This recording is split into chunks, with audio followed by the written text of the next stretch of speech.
guys, welcome back to my channel UPSC with IMNS. Hello aspirants, welcome back to my channel UPSC with IMNS. चलिए आज की class शुरू करते हैं। हमने UPBCS के 2010-11 का पेपर कंप्लीट किया है और आज हम 2012 का पेपर देखेंगे। बहुत सारे क्वेश्चंस रिपीट होते हैं प्रीवियस ईयर से, तो हम अच्छे से इनको करेंगे। 2024 तक के पेपर करेंगे। तो चलिए स्टार्ट करते हैं। पहला साइंस के क्वेश्चंस हैं तो उनको देखते हैं। पहला क्वेश्चन है मैच ऑफ द फॉलोइंग पूछा था। तो प्लेग जीवाणु की वजह से होता है, एड्स विषाणु जनित बीमारी है, गंजापन कवक से होता है और मलेरिया प्रोटोजोआ से। तो इसमें डी ऑप्शन सही था। तीसरा क्वेश्चन देखते हैं, निम्नलिखित में से कौन सी हरित गृह गैस नहीं है। तो CO2 है, carbon dioxide, methane, nitrous oxide, ये सारी हैं। नाइट्रोजन एक हरित गृह गैस नहीं है। तो आपको याद रखना है कि नाइट्रस ऑक्साइड एक हरित गृह गैस है, लेकिन SO2 और NO2 नहीं है। तो इनको भी याद रखना है। नाइट्रस ऑक्साइड और नाइट्रोजन डाइऑक्साइड में कंफ्यूज नहीं होना है, ऑप्शन में दिए रहते हैं, तो आप याद रखना। होमी भाभा पुरस्कार किस क्षेत्र में विशेष योगदान के लिए दिया जाता है। तो नाभिकीय ऊर्जा के क्षेत्र में दिया जाता है भाभा पुरस्कार। लेजर एक युक्ति है जिसके द्वारा उत्पन्न किया जाता है। तो उद्दीपित विकिरण उत्पन्न किया जाता है लेजर के द्वारा। DNA के द्वे हेलिक्स प्रारूप को पहली बार किसने प्रस्तावित किया था। तो याद रखना है वॉटसन एंड क्रिक ने। 7 क्वेश्चंस बहुत इंपॉर्टेंट है, ये बहुत बार रिपीट हुआ है, एकदम रट लेना है। तो एस्बेस्टॉस धूल फेफड़ा इससे प्रभावित होता है, सीसा से मस्तिष्क प्रभावित होता है, पारा से उदर होता है, कार्बन मोनोडाइऑक्साइड से रक्त धाराएं प्रभावित होती हैं। एज इट इज आता है, बहुत बार पूछा गया है। तो वायु प्रदूषक और उनसे प्रभावित अंग, तो एकदम रट लेना है इसको। 8 देखते हैं, मिट्टी के घड़े में निम्नलिखित में से किस क्रिया के कारण जल ठंडा रहता है। तो बाष्पीकरण के कारण मिट्टी के घड़े में जल ठंडा रहता है। MRI निम्न में से क्या है। तो MRI की फुल फॉर्म पूछा था, तो मैग्नेटिक रेजोनेंस इमेजिंग सही ऑप्शन था सी। इसमें याद रखना है मैग्नेटिक रेजोनेंस इमेजिंग। सिम का पूरा स्वरूप क्या है। तो सब्सक्राइबर्स आइडेंटिटी मॉड्यूल। ये दोनों क्वेश्चंस आज के लिए तो रिलेवेंट नहीं है, वो अब ऐसे क्वेश्चंस नहीं पूछते हैं, तो इतना ज़रूरी नहीं है। डेंगू बुखार मानव शरीर में निम्नलिखित में से किसकी कमी से हो जाता है। तो प्लेटलेट्स की कमी हो जाती है, जिसकी वजह से डेंगू बुखार बनता है।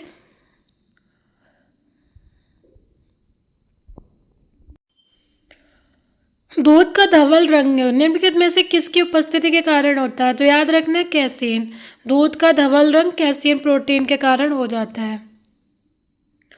लोलक घड़ियां गर्मियों में सुस्त हो जाती हैं क्योंकि लोलक की लंबाई बढ़ जाती है।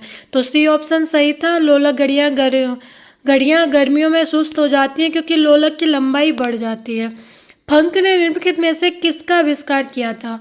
तो फंक ने विटामिन का आविष्कार किया था। विटामिन एक प्रकार के कार्बनिक यौगिक है, तो इसको याद रखना है, फंक ने विटामिन का किया है। मृग रीचिका का कारण है। तो प्रकाश का पूर्ण आंतरिक परावर्तन, बहुत बार पूछा गया, याद रखना है। मृगम रीचिका का कारण है प्रकाश का पूर्ण आंतरिक परावर्तन। परसव्य वे दुनियाएं जिनकी आवृत्ति होती है तो 20,000 हर्ट्ज से अधिक होती हैं, उन्हें पराश्रव्य दुनिया कहते हैं, तो याद रखना है। और पराश्रव्य तरंगे बे अनुदैर्घ्य तरंगे, यांत्रिक तरंगे हैं, तो ये भी याद रखना है।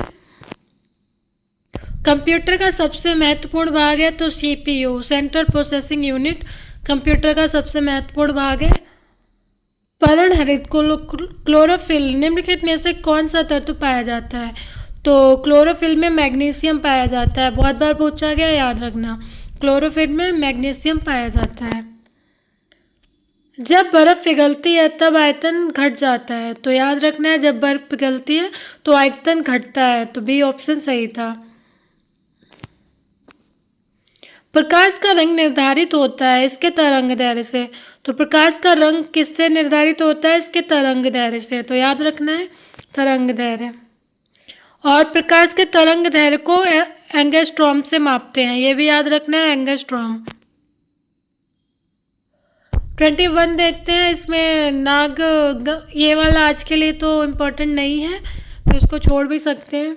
इतिहास के क्वेश्चन देखते हैं, हिस्ट्री के कौन कौन से आए थे। तो हड़प्पाई स्थल है और उनकी स्थिति पहुंची थी। तो मांडा जम्मू कश्मीर में है, दहमाबाद महाराष्ट्र में है, कालीबंगा राजस्थान में है और राखीगढ़ी हरियाणा में है। ये हमने एंशिएंट हिस्ट्री का जो घटना चक्र का पूरा कंप्लीट किया था, आप मेरे चैनल पर जाकर देख सकते हैं। बहुत ही 2-3 घंटे में पूरा कंप्लीट किया है हमने, तो आप जाके वहाँ देख सकते हैं। तो राखीगढ़ी और बनावली दोनों याद रखना हरियाणा से है, कालीबंगा राजस्थान से है। हरियाणा में 2 ही स्थल है, राखीगढ़ी और बनावली। निम्नलिखित में से कौन सा बौद्ध पवित्र स्थल निरंजना नदी के तट पर स्थित है? तो याद रखना है बोधगया। बोधगया निरंजना नदी के तट पर स्थित है। अशोक का समकालीन तुर्मे कहाँ का राजा था? तो मिस्र का राजा था। तुर्मे याद रखना है अशोक का समकालीन था।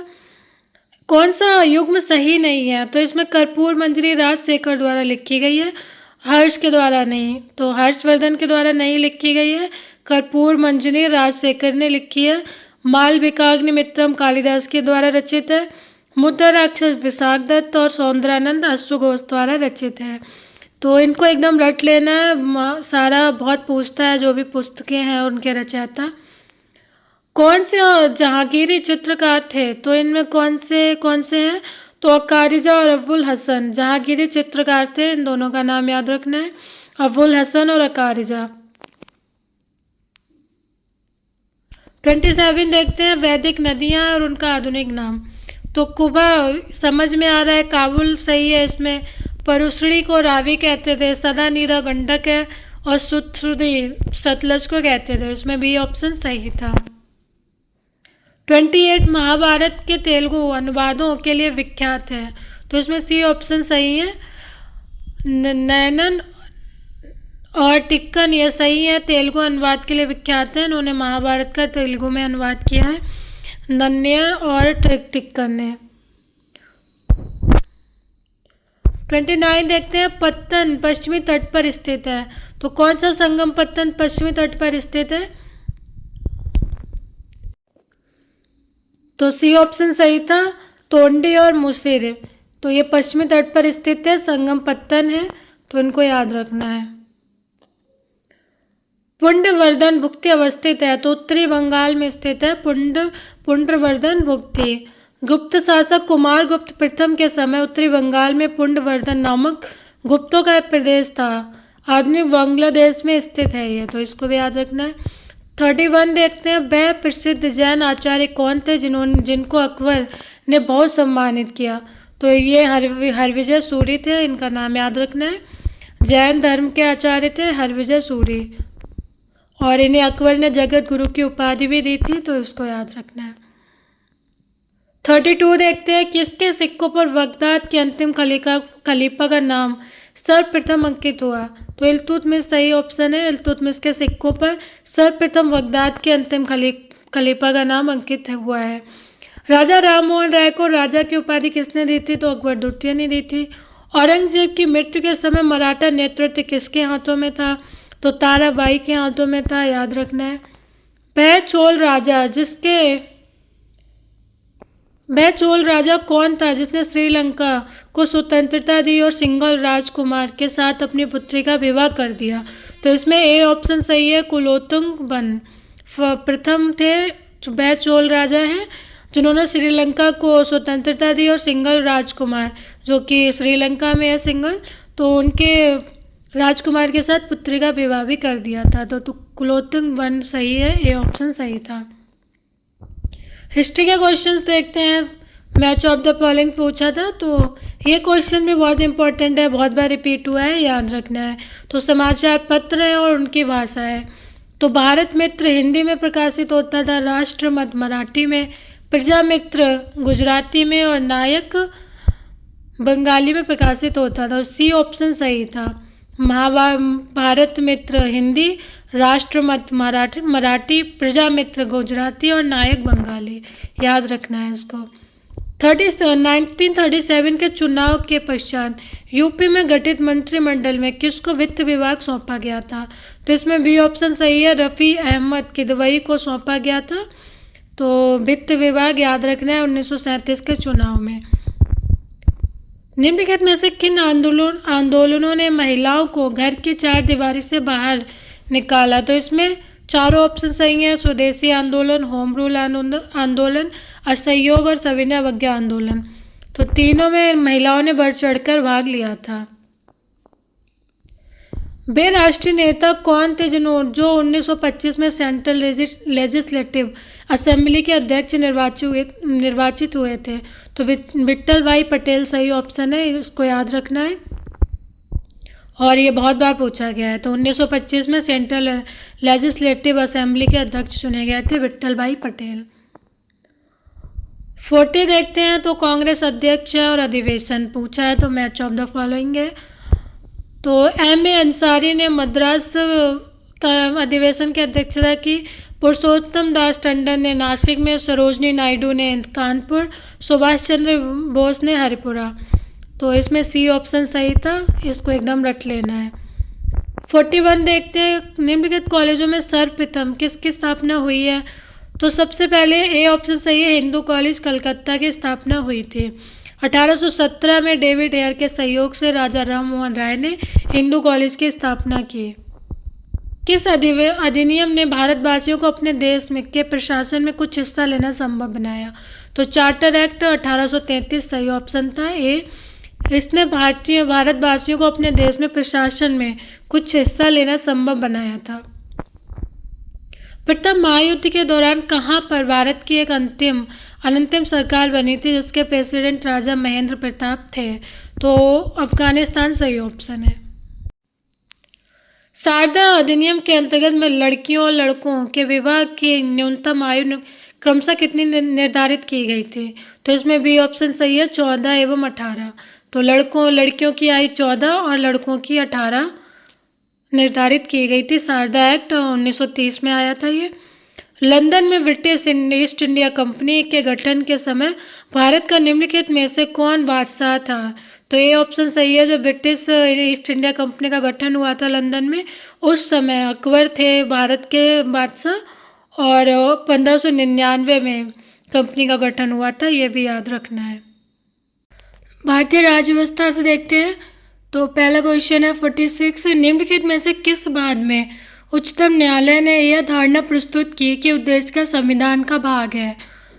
तो इसमें केशवानंद भारती नहीं दिया है, तो सी ऑप्शन सही है, बॉम्बे बनाम यूनियन ऑफ इंडिया 1993 में आया था ये। तो डेट भी याद रखना है। 47 में पूछा है कि मूल अधिकार से रिलेटेड था कि सर्वोच्च का है और संशोधन नहीं हो सकता, ऐसा बोला गया है। तो ये बी ऑप्शन सही था, गोलकनाथ बनाम स्टेट ऑफ पंजाब में मूल अधिकारों को सर्वोच्च माना था सुप्रीम कोर्ट ने और कहा था कि इसमें संशोधन नहीं हो सकता। 48 में निम्नलिखित में से कौन भारत के उपराष्ट्रपति निर्वाचन करता है? तो उपराष्ट्रपति का निर्वाचन लोकसभा के सदस्य और राज्यसभा के सदस्य करते हैं, विधानसभा के सदस्य नहीं करते हैं, लेकिन राष्ट्रपति के निर्वाचन में करते हैं, लेकिन उपराष्ट्रपति में सिर्फ संसद के सदस्य होते हैं। भारत के मुख्य निर्वाचन आयुक्त की पदावधि क्या है? तो याद रखना है 6 वर्ष या 65 वर्ष की आयु जो भी पूरी हो जाए उसको मानते हैं। तो 6 वर्ष या 65 वर्ष। राज्यसभा के जो उपसभापति होते हैं उनका भी 6 वर्ष होता है कार्यकाल, और सभापति तो उपराष्ट्रपति होते हैं तो उनका 5 वर्ष ही होता है, तो इसको भी याद रखना। निम्नलिखित में से कौन योजना आयोग तथा राज्य सरकारों के बीच समन्वयकर्ता का कार्य करता है? तो इसमें सी ऑप्शन सही है, लेकिन अभी इतना रिलेवेंट नहीं है, अब नहीं पूछता है ऐसा क्वेश्चन, क्योंकि राष्ट्रीय विकास परिषद अब नहीं है, नीति आयोग आ गया है और गवर्निंग काउंसिल आ गई है, तो अब नहीं पूछता है ये। निम्नलिखित में से कौन संवैधानिक प्राधिकरण है? तो कौन से संवैधानिक है? तो राज्य निर्वाचन आयोग है, राज्य वित्त आयोग भी है, जिला पंचायत भी है। राज्य निर्वाचन अधिकारी का प्रावधान संवैधानिक नहीं है, तो इसको याद रखना है। 52 देखते हैं, निम्नलिखित में से किसके द्वारा भारत के नियंत्रक और महालेखा परीक्षक के पद का सृजन किया गया था? तो संविधान द्वारा किया गया है, जैसा कि हमें पता है 148 में कैग का प्रावधान किया गया है, तो संविधान द्वारा इसका सृजन किया गया है, कैग का याद रखना है। धन विधेयक कहाँ पुनः स्थापित किया जाता है? तो लोकसभा में। धन विधेयक लोकसभा में ही प्रस्तुत किया जाता है, राज्यसभा में नहीं, तो इसको याद रखना है। 110 के अनुसार धन विधेयक को राष्ट्रपति की सहमति से लोकसभा में पेश किया जाता है। लोकसभा और राज्यसभा की संयुक्त बैठक किसके द्वारा आहूत की जाती है? तो राष्ट्रपति के द्वारा आहूत की जाती है और इसकी अध्यक्षता लोकसभा अध्यक्ष करता है, उसकी अनुपस्थिति में उपाध्यक्ष करता है, और जब वो अनुपस्थित होता है तो राज्यसभा के उपसभापति उसकी बैठक करते हैं, लेकिन उप सभापति नहीं करते हैं राज्यसभा के, अर्थात उपराष्ट्रपति नहीं करते हैं संयुक्त बैठक की अध्यक्षता, तो इसको भी याद रखना है। मंत्रिपरिषद सामूहिक रूप से निम्न में से किसके प्रति उत्तरदायी है? तो लोकसभा के प्रति उत्तरदायी होती है 74(1) के अनुसार। निम्नलिखित में से कौन राज्यपाल की नियुक्ति करता है? तो भारत के राष्ट्रपति राज्यपाल की नियुक्ति करते हैं 155 के अनुसार। ये भी याद रखना है, आर्टिकल 155 में ये बोला गया है कि राज्यपाल की नियुक्ति भारत के राष्ट्रपति करेंगे, लेकिन राज्यपाल को शपथ उच्चतम न्यायालय हाई कोर्ट के चीफ जस्टिस दिलाते हैं, इसको भी याद रखना है। किस सदन के सदस्यों द्वारा बहुमत से अविश्वास प्रस्ताव पास होने पर मंत्रिपरिषद को त्याग पत्र देना पड़ता है? तो लोकसभा के अगर अविश्वास प्रस्ताव अगर पारित हो जाता है तो लोकसभा के जो मंत्रिपरिषद है उसको त्यागपत्र देना पड़ता है, लेकिन राज्यसभा पर कोई अविश्वास प्रस्ताव है वो लोकसभा में ही लाया जाता है, तो इसको भी याद रखना है। भारत के निम्नलिखित राष्ट्रपतियों में कौन ट्रेड यूनियन आंदोलन से संबद्ध रहा है? तो बीबी गिरी, याद रखना नाम, भारत के चौथे राष्ट्रपति थे बीबी गिरी, उनका संबंध ट्रेड यूनियन आंदोलन से रहा है। संविधान के अंतर्गत उच्चतम न्यायालय से राय लेने का किसको अधिकार है? तो राष्ट्रपति को है। विधि या तथ्य का कोई ऐसा प्रश्न है जिस पे राष्ट्रपति अगर राय लेना चाहे तो वो सुप्रीम कोर्ट से राय ले सकते हैं, और ये 143 में ऐसा बोला गया है, आर्टिकल भी याद रखना है। अगर कोई राष्ट्रीय महत्व का या विधि से संबंधित कोई भी मुद्दा है तो उससे संबंधित राय ले सकते हैं राष्ट्रपति, लेकिन वो बाध्य नहीं है सुप्रीम कोर्ट की राय मानने के लिए। किसके संस्तुति पर भारतीय संविधान में मूल कर्तव्यों को शामिल किया गया था? तो याद रखना है स्वर्ण सिंह समिति ने कहा था, तो मूल कर्तव्यों को संविधान में जोड़ा गया था 42वें संविधान संशोधन 1976 के द्वारा। तो भाग 4A में वर्णन है मूल कर्तव्यों का और अनुच्छेद 51A का। भारतीय संसद में निम्नलिखित में से कौन शामिल नहीं है? बहुत इजी क्वेश्चन है, तो राष्ट्रपति और दोनों सदन शामिल है, इसको याद रखना है। 71 में ये बोला गया है कि संसद राष्ट्रपति और दोनों सदनों से मिलकर बनेगी। राज्य विधानसभा में कोई भी धन विधेयक पुनः स्थापित नहीं किया जा सकता बगैर राज्य के राज्यपाल की संस्तुति के। तो राज्य विधानसभा हो या लोकसभा हो, तो राज्य विधानसभा में राज्यपाल की अनुमति लेनी है, उसके बाद ही धन विधेयक प्रस्तुत किया जाता है, और लोकसभा में राष्ट्रपति की अनुमति के बाद, तो इसको याद रखना है। संसद राज्य सूची के विषय में के संबंध में कानून बना सकती है। यदि राज्यसभा ऐसा संकल्प पारित करती है तो तभी संसद राज्य सूची के विषय पर कानून बना सकती है। उच्चतम न्यायालय में संविधान के निर्वाचन से संबंधित मामले में सुनवाई करने के लिए न्यायाधीशों की संख्या कम से कम कितनी होनी चाहिए? तो 5 होनी चाहिए। संविधान के निर्वाचन से संबंधित मामले की सुनवाई के लिए न्यायाधीशों की संख्या कम से कम 5 होनी चाहिए, याद रखना है ये। किस राज्य में पंचायती राज का शुभारंभ सबसे पहले हुआ? तो राजस्थान में हुआ था। 2 अक्टूबर 1959 को राजस्थान के नागौर जिले में प्रधानमंत्री जवाहरलाल नेहरू ने पंचायती राज का उद्घाटन किया था। संविधान के अनुच्छेद 40 में राज्यों में पंचायतों के गठन का निर्देश दिया गया है। इकोनॉमी के क्वेश्चंस देखते हैं, सारे रिलेवेंट तो नहीं है, कुछ होंगे, हम उनको देखते हैं। भारत में विदेशी विनिमय संचय का रख रखाव किसके द्वारा किया जाता है? तो आरबीआई के द्वारा किया जाता है, भारतीय रिजर्व बैंक, विदेशी विनिमय संचय का रख रखाव।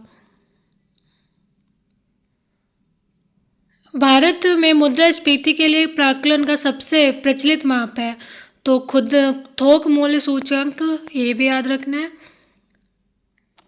तेंदुलकर समिति ने भारतीय गरीबी रेखा से नीचे जनसंख्या का प्रतिशत कितना आकलित किया है? तो 37.2%। और ये तेंदुलकर समिति की डेट याद रखना, 2009 में इन्होंने अपनी रिपोर्ट दी थी।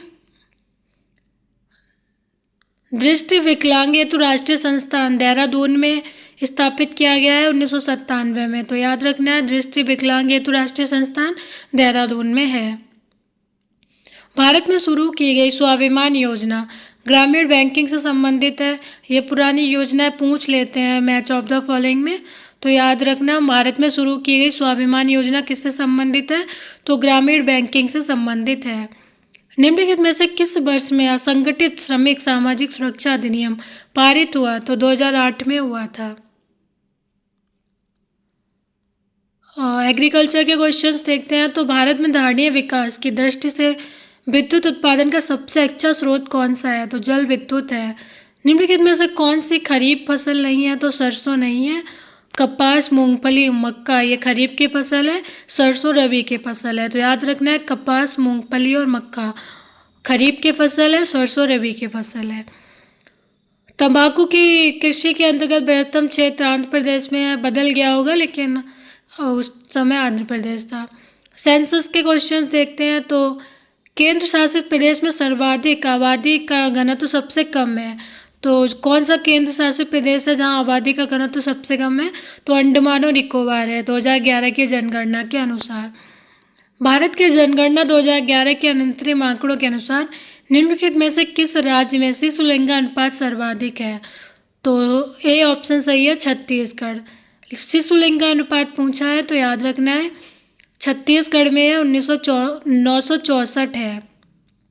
हरियाणा में सबसे कम है 830 है, उत्तर प्रदेश में 846 है, तो उत्तर प्रदेश का याद रख सकते हैं 800।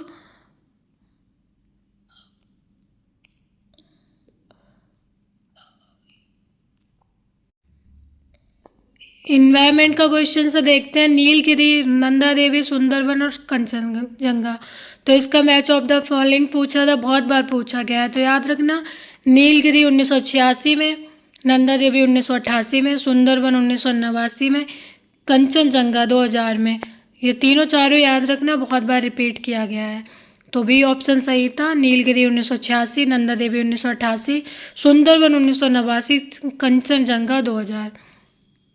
निम्नलिखित पदार्थों में से कौन ओजोन रिक्त कारक है? तो इसमें डी ऑप्शन सही है, तीनों थे, क्लोरोफ्लोरोकार्बन, हेलोन्स और कार्बन टेट्राक्लोराइड, ये तीनों ओजोन परत के क्षरण करने वाले हैं, तो इसको याद रखना है। ओजोन परत कहाँ पाई जाती है? समताप मंडल में, ये भी याद रखना।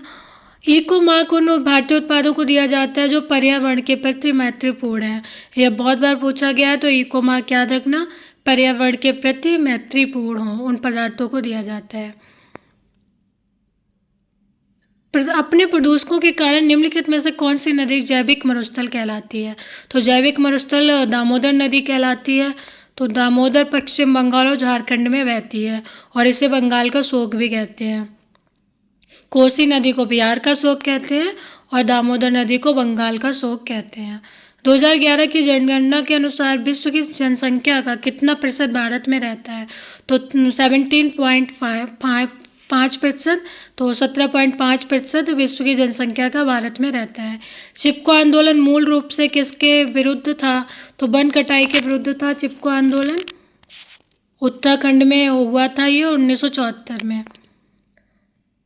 कौन सा एक गलत था वो देखना था 89 में, तो पारिस्थितिक विज्ञानों का केंद्र, तो इसमें बेंगलुरु सही था। भारतीय वन्यजीव संस्थान देहरादून बहुत बार पूछा गया है, भारतीय वन्यजीव प्राणी संस्थान देहरादून, भारतीय वन प्रबंधन संस्थान ये मध्य प्रदेश के भोपाल में है, ना कि कोलकाता में, बहुत बार पूछा गया है, तो याद रखना है भारतीय वन प्रबंधन संस्थान भोपाल में है। हिमालयी पर्यावरण और विकास का गोविंद वल्लभ पंत संस्थान अल्मोड़ा में है। तो ये चारों को याद रखना है। पारिस्थितिकी निकाय के रूप में आई भूमि निम्नलिखित में से किस रूप में उपयोगी है? तो ये इसमें डी ऑप्शन सही है, तीनों ऑप्शन सही थे। किस देश में विश्व के तापमान पर एक आंकड़े इकट्ठा करने के लिए वैश्विक वायुमंडल चौकसी स्टेशन स्थापित नहीं किया गया था? तो ये अभी करंट का क्वेश्चन है, छोड़ देते हैं। विश्व पर्यावरण दिवस 5 जून, बहुत बार रिपीट हुआ है, 5 जून विश्व पर्यावरण दिवस। भारत के निम्नलिखित में से कौन से क्षेत्र जैव विविधता की दृष्टि से उत्तेजनशील क्षेत्र स्थल माने जाते हैं? तो पूर्वी हिमालय और पश्चिमी घाट। तो कंफ्यूज नहीं होना है, पूर्वी घाट नहीं है, पूर्वी हिमालय है। पूर्वी हिमालय, पश्चिमी घाट, तो इन दोनों को याद रखना है। और इंडो बर्मा क्षेत्र भी सम्मिलित होता है। भूमिगत जल को दूषित करने वाले अजैविक प्रदूषक और सैनिक की उसमें रासायनिक प्रदूषक और सैनिक होता है, तो इसको याद रखना है। भूमिगत जल को दूषित करने वाला तो याद रखना है, और सैनिक बहुत बार पूछा गया है। भूमिगत जल को दूषित करने वाला जैविक प्रदूषक और सैनिक है। और सैनिक के लगातार संपर्क से ब्लैक फुट बीमारी हो जाती है। पारिस्थितिकी तंत्र में तत्वों के चक्रण को क्या कहते हैं? जैव रासायनिक चक्र, याद रखना है। दो भिन्न समुदायों के बीच का संक्रांति क्षेत्र कहलाता है। तो इकोटोन संक्रमण क्षेत्र इकोटोन कहलाता है। एक मनुष्य के जीवन को पूर्ण रूप से धारण करने के लिए आवश्यक न्यूनतम भूमि को क्या कहते हैं? तो पारिस्थितिकीय पदछाप कहते हैं। एक मनुष्य के जीवन को पूर्ण करने से धारण करने वाली आवश्यक न्यूनतम भूमि। संसार का सर्वाधिक जनसंख्या वाला मरुस्थल थार मरुस्थल है। भारत की जनसंख्या 2011 के अंतरिम आंकड़ों के अनुसार निम्नलिखित में से कौन सा राज्य सर्वाधिक जनसंख्या वाला है? तो उत्तर प्रदेश है, तो याद रखना है। धारणीय विकास किसके उपयोग के संदर्भ में अंतर पीढ़ीगत संवेदनशीलता का विषय है? प्राकृतिक संसाधन। तो ए ऑप्शन सही था, प्राकृतिक संसाधन।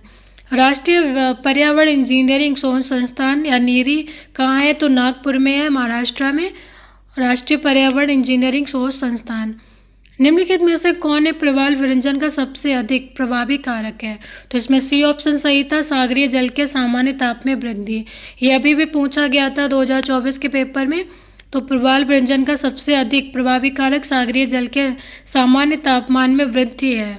तो टेम्परेचर याद रखना, टेम्परेचर में वृद्धि। सर्वाधिक जैव विविधता कहाँ पाई जाती है? तो उष्णकटिबंधीय वर्षा वनों में सर्वाधिक जैव विविधता पाई जाती है। सारे क्वेश्चंस बहुत इंपॉर्टेंट है, इकोनॉमिक इन्वायरमेंट के, याद रखना है। सर्वाधिक जैव विविधता उष्णकटिबंधीय वर्षा वनों में। लाइकेन सबसे अच्छे सूचक हैं वायु प्रदूषण के, तो याद रखना है लाइकेन सबसे अच्छे सूचक हैं वायु प्रदूषण के।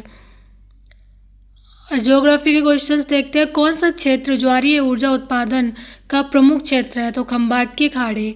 ज्वारीय ऊर्जा का प्रमुख क्षेत्र खंबात की खाड़ी। 107 निम्न पश्चिमी वाहिनी नदियों में कौन दो पर्वत श्रेणियों के बीच बहती है? तो नर्मदा नदी दो पर्वत श्रेणियों के बीच बहती है, तो याद रखना है। विंध्य और सतपुड़ा के बीच बहती है ब्रंज घाटी में, तो याद रखना है रिफ्ट वैली में बहती है सतपुड़ा और विंध्य के बीच। 108 में कौन सही सुमेलित है पूछा था? तो कोलेरू झील आंध्र प्रदेश के डेल्टाई प्रदेश की सबसे बड़ी झील है, तो इसमें कोलेरू सही सुमेलित था। और लोनार मणिपुर में है और पुलिकट तमिलनाडु में है, तो याद रखना है। कोलेरू आंध्र प्रदेश में है और ये अभी 2022 या 23 में भी पूछा गया है पीसीएस में। काजीरंगा किसके लिए जाना जाता है? तो गैंडों के लिए जाना जाता है। और काजीरंगा राष्ट्रीय उद्यान कहाँ है? असम में है। कौन सही सुमेलित नहीं है? तो सी ऑप्शन नागार्जुन सागर परियोजना कृष्णा नदी पर है, ना कि गोदावरी पर।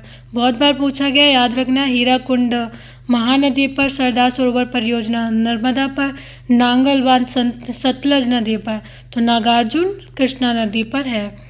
भारत में अधिकांश प्राकृतिक गैस का उत्पादन निम्नलिखित में से कहाँ से किया जाता है? तो बम्बई हाई से किया जाता है प्राकृतिक गैस का उत्पादन भारत में। किसके द्वारा अपना धन योजना प्रारंभ की गई है? तो हिमाचल प्रदेश द्वारा की गई है। क्षेत्रफल की दृष्टि से ये निम्नलिखित में से कौन सा आरोही क्रम सही है? तो ऑस्ट्रेलिया, ब्राज़ील, भारत और अर्जेंटीना। तो ये सही सुमेलित है, याद रखना है। और ये 8 कंट्री आपको याद रखने चाहिए, तो आप स्टार्टिंग के याद रख सकते हैं। हीरा का सबसे बड़ा उत्पादक कौन है? तो रूस है, रसिया। हीरा का सबसे बड़ा उत्पादक अभी भी हीरा रसिया ही है, तो याद रख सकते हैं आप इसको। 115 में देश कौन सा अरल सागर के किनारे है? तो कजाकिस्तान, उज्बेकिस्तान दोनों अरल सागर के किनारे हैं, तो याद रखना है कजाकिस्तान और उज्बेकिस्तान। 116 में मैच ऑफ द फॉलोइंग पूछा था, तो ए ऑप्शन सही है। गुरु हिसानी लोहा एसके के लिए है, तलचर कोयला, जादूगोड़ा यूरेनियम, जावर शीशा। एज इट इज़ रट लो, बहुत बार पूछते हैं ये। तो तलचर में कोयला मिलता है, जादूगोड़ा में यूरेनियम, जावर में शीशा, गुरु महिसानी में लोहा इसका। भारत के निम्नलिखित बंदरगाहों में से खुला सागरीय बंदरगाह है, तो चेन्नई का। खुला सागरीय बंदरगाह वह बंदरगाह है जहाँ जलीय तट से दूर खुले सागर में ही लगे रहते हैं, तो याद रखना है खुला सागरीय बंदरगाह चेन्नई। भारत के निम्नलिखित राज्यों में से किसमें सागवान मानसून जलवायु पाई जाती है? तो झारखंड याद रखना है, छत्तीसगढ़, झारखंड, मध्य प्रदेश, इन सब में सागवान मानसून जलवायु के वृक्ष पाए जाते हैं। निम्नलिखित में से कौन सी दक्षिणी भारत की सबसे ऊंची चोटी है? तो अनाईमुडी है, सबको याद होगा। और दोदा बेटा नीलगिरी की सर्वोच्च चोटी है, दूसरी दक्षिण भारत की सबसे ऊंची चोटी है, अनाईमुडी पहली है। निम्नलिखित में से कौन सा राज्य भारत में मैग्नीज का सर्वाधिक उत्पादन करता है? तो उड़ीसा, पर अभी बदल गया होगा, तो ये आप करेंट में ही देखना। मूंगफली निम्नलिखित में से कहाँ की प्रमुख फसल है? तो गाम्बिया की है। ये सारे आप अभी छोड़ सकते हैं। 125 देखते हैं कौन सा एक सही सुमेलित नहीं है, तो इसमें बी ऑप्शन गलत था। बंतु जो अनुसूचित एसटी है, वो दक्षिण अफ्रीका में निवास करने वाली जनजाति है, तो याद रखना है बंतु मध्य और दक्षिण अफ्रीका में निवास करती है। फुलानी पश्चिम अफ्रीका में, मसाई पूर्व अफ्रीका में, नोवा सूडान में। किस सागर में लवणता सबसे अधिक है? तो डी ऑप्शन सही है, मृत सागर में सर्वाधिक लवणता पाई जाती है। निम्नलिखित में से शीतोष्ण घास का मैदान नहीं है? तो सवाना उष्ण कटिबंधीय घास का मैदान है। पंपाज, बेल्ट, डाउन्स ये सारे शीतोष्ण कटिबंधीय शीतोष्ण घास के मैदान है। सवाना उष्ण कटिबंधीय है, तो उसको याद रखना है। पंपाज दक्षिण अफ्रीका में है, दक्षिण अमेरिका में है, बेल्ट अफ्रीका में है, डाउन्स ऑस्ट्रेलिया में है, तो याद रखना। विश्व का सबसे बड़ा प्रमाणित तेल भंडार वेनेजुला में है, अभी भी है। विश्व का सबसे बड़ा प्रमाणित तेल भंडार वेनेजुला। ये सारे करेंट के क्वेश्चंस हैं, अभी के लिए बिल्कुल भी रिलेवेंट नहीं है, तो हम इनको छोड़ सकते हैं सारा। यूपी स्पेशल का 1-2 क्वेश्चन याद रखना। आंवला का सर्वाधिक उत्पादन प्रतापगढ़, आंवला प्रतापगढ़ में सबसे अधिक मिलता है। पंचायती राज संस्थाओं में महिलाओं के लिए आरक्षित स्थानों की संख्या कितनी है? कुल स्थानों की 1/3, तो ये भी सही है। चलिए यहीं पे ये क्लास समाप्त करते हैं। आज हमने 2013 का पेपर कंप्लीट किया है। चलिए थैंक यू फॉर वॉचिंग। आप 1-2 बार देख लेना, तो आपको चीज़ें याद हो जाएंगी। And please like and subscribe my channel.